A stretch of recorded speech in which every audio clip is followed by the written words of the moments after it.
I got bad news for Alvin Bragg, man. When Michael Avenatti, disgraced former porn lawyer, early Democrat favorite for president in 2020, now federal prisoner, that Michael Avenatti, when he thinks that your case is flawed in New York, you might actually be in trouble. But the guy does make some great points, right?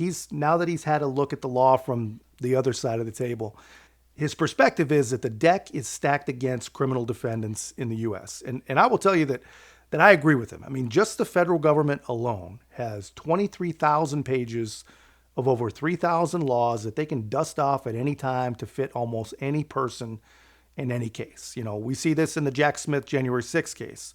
Not a lot of people know this, but the main charge in that case is a completely reimagined 160-year-old Reconstruction era law. And here's the thing. Once the system gets its hooks into you, man, it has to release you. You cannot wiggle off that line yourself. But anyway, the guy actually gave a pretty good interview, which really says a lot when you think about it. The best guest MSNBC has had in a very, very long time had to call in from federal prison. I mean, if that is not 2024 in a nutshell, then I don't know what is. Michael, have you been in touch with DA Bragg's office, and what specifically in evidence or logic do you think is wrong with this case? Well, I'm going to decline to answer as to whether I've been in touch with, either the defense or the DA's office. But let me say this in response to the second part of your question.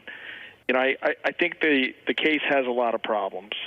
Now, that does not, I don't mean to suggest that means that Trump will not be convicted, because I think he will be convicted because number one, he's a criminal defendant, and in our society, I don't believe that criminal defendants generally get a fair shake. In fact, I think that the percentage of convictions demonstrates that the deck is stacked decidedly against all criminal defendants, number one. Number two, I don't think that he can get a fair trial in New York.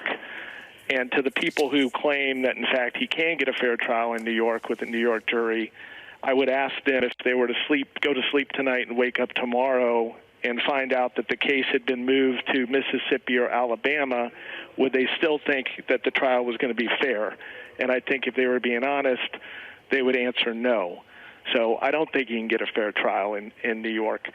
But separate apart from that, I think the case does have problems. I mean, number one, I don't know who the narrator witnesses are going to be in the case, and by that I mean that every case needs to have one or two primary witnesses who tell the story.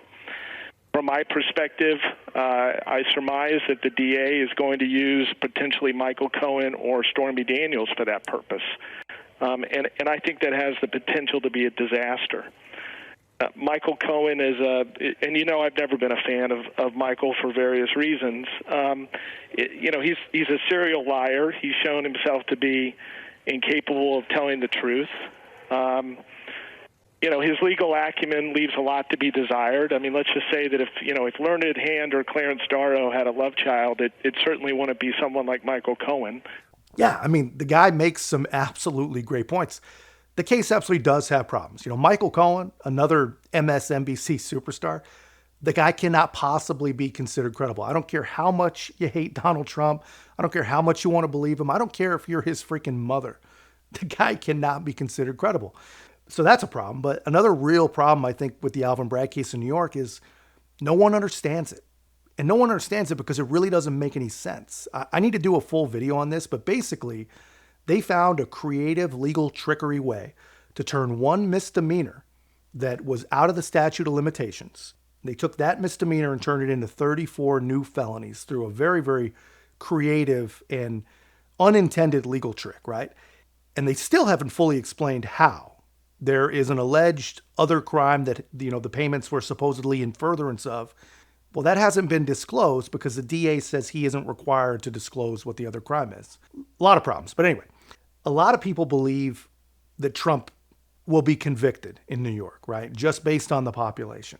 I don't think that is necessarily true. I hope not. I guess I don't know what to think, but I have faith that the system can work no matter where you are, right? But we'll see. We'll see.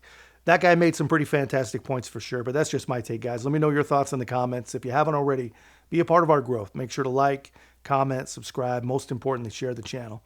I'll see you in the next one.